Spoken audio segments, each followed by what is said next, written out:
did it, you guys. I completed my 2019 reading challenge. So in this video, we're going to be talking about my December wrap-up, all the books I read in December, sitting in front of my tree for the last time, and I'm so excited. I read some okay books, and then I read some not so great books, and we're going to get into them. I have quite a few, so we're going to get through them really quick. Yeah, so short synopses, short reasons about my ratings. First up, we have Stars Above, which is a collection of short stories from the Lunar Chronicles. This is written by Marissa Meyer. I rated this 4 stars, and honestly, I don't remember why I rated it 4 stars. I remember rating each story individually, and I enjoyed the Lunar Chronicles as a whole, and I thought this was a good conclusion to them, so I gave it 4 stars. Then I read The Music of What Happens. I gave this 4 stars as well. I really liked this story. This is a romance between 2 characters that kind of come from different backgrounds, and they're kind of forced together in this situation. One of them owns a food truck and the other is working for the food truck, and yeah, I don't want to give too much away about them, and I also have to keep these short. So I really did enjoy this book. I thought this book was really well written, and I loved the characters. I don't know what kept me from giving it the full 5 stars. I don't know, but I did enjoy it a lot. Then I read The Raven Boys by Maggie Stiefvater. I gave this 4 stars. This wasn't what I was expecting. I was expecting this like super cool fantastical world, and like, yes, I liked it, but the writing for me is kind of confusing, which I think is what kept me from giving it the full 4 stars. I really liked the character development that we got in this, and I liked the background, and I liked the story, and I liked the interaction our characters have.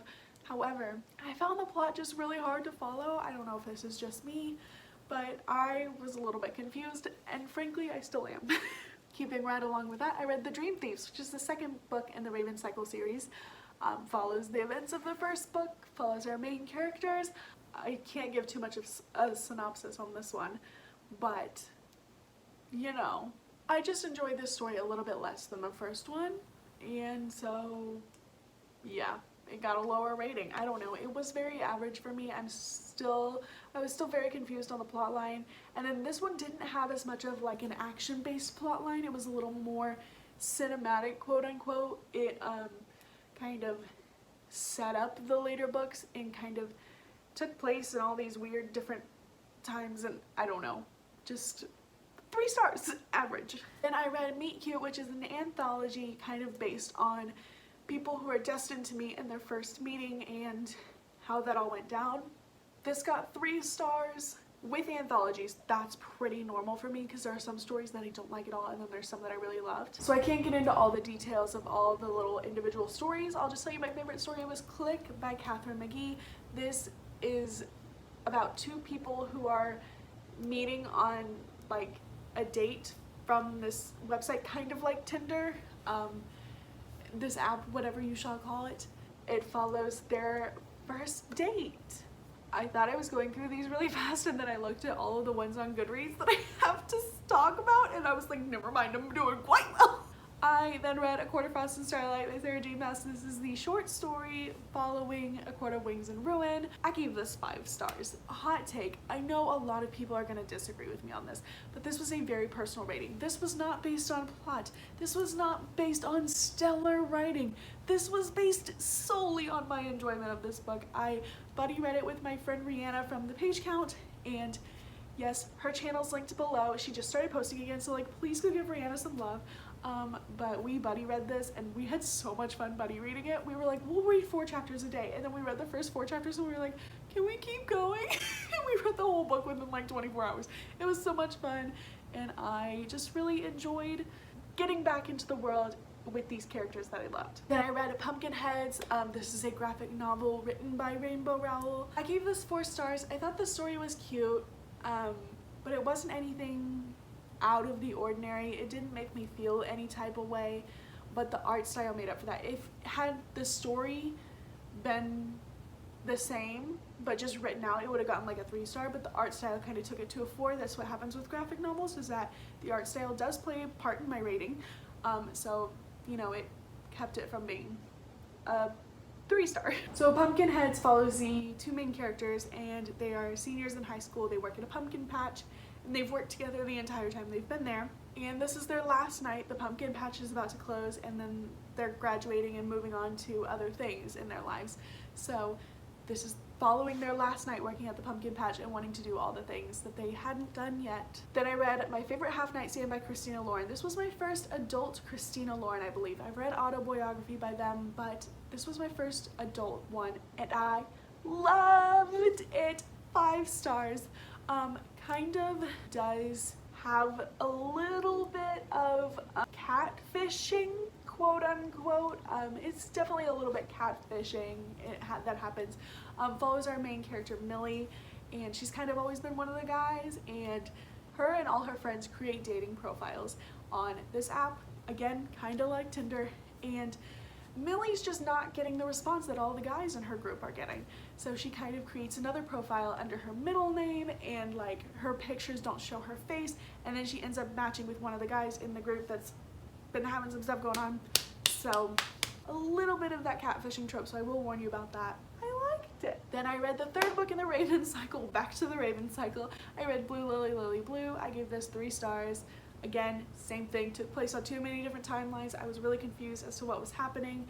I did like the plot more than I liked the Dream Thieves plot, but still, I don't know. I feel like I didn't love this series as much as I was expecting to. Everybody else loves this series, and I was like, why do I not love this? Then I read The Kiss Quotient by Helen Huang. After reading My Favorite Half Night Stand by Christina Lauren, I was very motivated to read some more adult romance. I really loved My Favorite Half Night Stand, so I wanted to continue on, and so this is the next one that I picked up.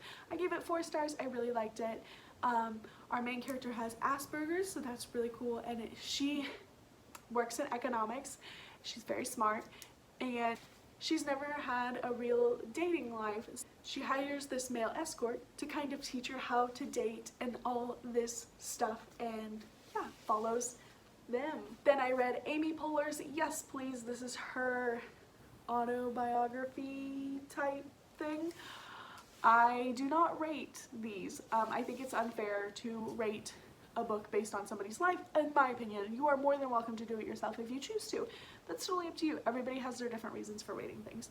However, I just choose not to rate autobiographies or biographies about somebody's life because that's their life. I can't judge the quality of their life based on a star rating, and I could do it based off of writing style, but I just choose not to. So I did enjoy this. I listened to the audiobook as well as read it physically. The audiobook was okay, and the physical book was okay. If I was gonna rate it, it probably would have gotten about a 3 star, but I'm not rating it. So, you know, I enjoyed the story, and I really like Amy Poehler, so the story was fun for me. We're getting there, guys. We're getting there, I promise. Then I read Christmas by Accident by Cameron Wright. This got 3 stars from me. I listened to it on audiobook. It was just predictable. It was just okay, so it got 3 stars. Need I say more?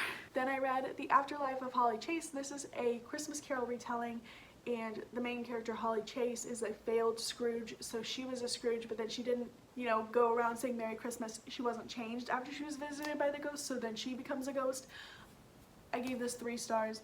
I was gonna give it 2, but the ending was better than I expected, so I kind of made up for that. Yeah, it was just okay. Then to kind of break up all that physical reading I had just done, I read Everyone's an Alien When You're an Alien Too by Johnny Sun. This is the cutest graphic novel I've ever read in my life.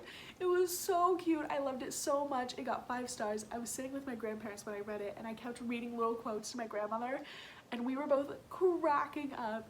There were so many things. One of my favorite things was there was a beaver building a dam, and then he had like little IKEA instructions that said dam. It was so cute. I loved it so much. It involves this little alien who comes down to meet with the humans and learn about the humans, and then he gets to know them and become friends with them. It's so cute. It was so cute. It made my heart so full. So full. Then I read Pride and Prejudice and Mistletoe by Melissa De La Cruz, and I wish this was not the first Melissa De La Cruz book that I had read, because I have a couple of her others on my shelf, and now I don't want to read them because this got 2 stars. I did not like this at all.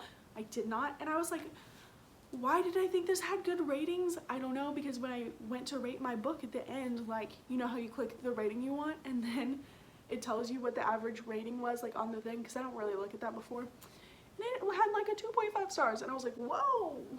So I was not alone in this. I just didn't like it. I thought it was boring. And the characters couldn't relate to them. Thought they were boring.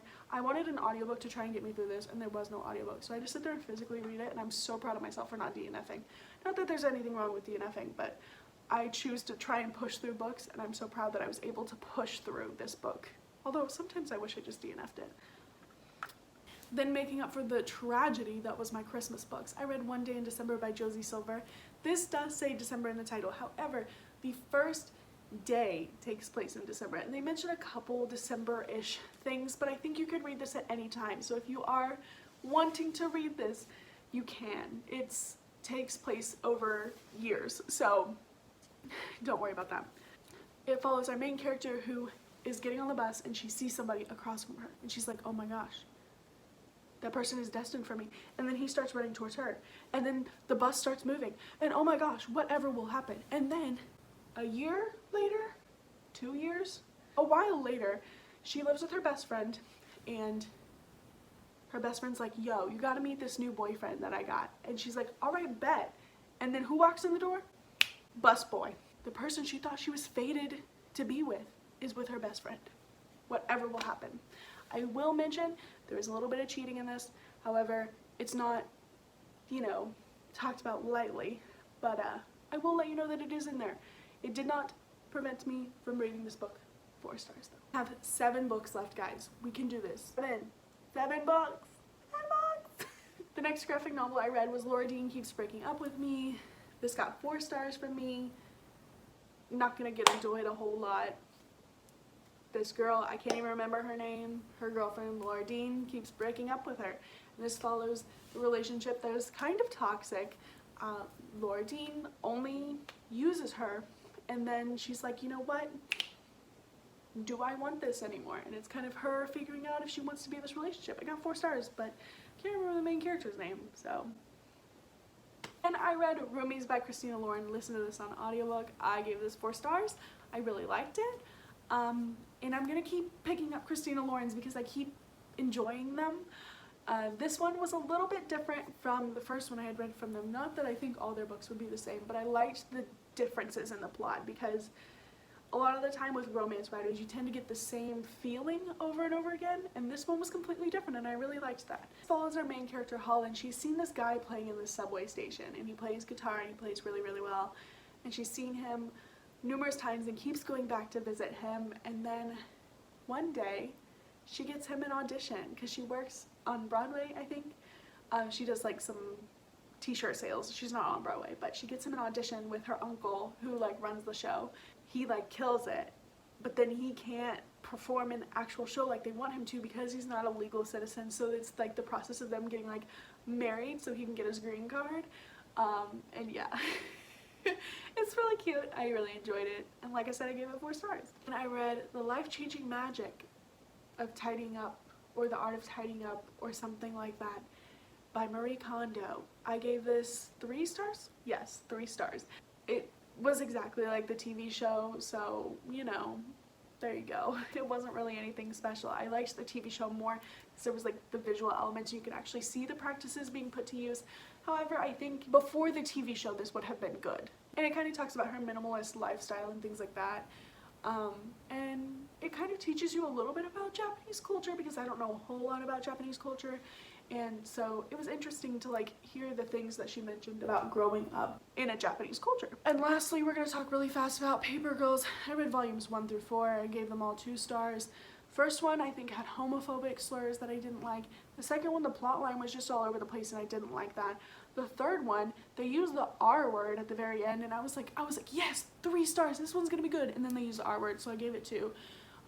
Because the colors on these are incredible. The colors and the art is cool, but no, you can't use homophobic slurs, and you can't use the R word, no. And then the last one, I was just trying to finish the 4 volumes I had and get to my Goodreads goal. As you can see, I'm not very enthusiastic about these. Why are we using these slurs? Why are we saying these words? Why are you using retarded as though it's an adjective? It's not an adjective. Oh my gosh. So that being said, the only thing redeeming about these to me was the art style. I thought it was good, and that's the only reason I got 2 stars. Otherwise, I would have given them a 1 star. And I only read all 4 volumes because that was all I had on hand from the library, and I needed to get to my Goodreads goal, and graphic novels were the way to do that. Sorry about that low rage. So this has been a blast. I've enjoyed it so much, and I hope you'll stick around for more videos in the future. I'll see you all in my next one. Happy reading!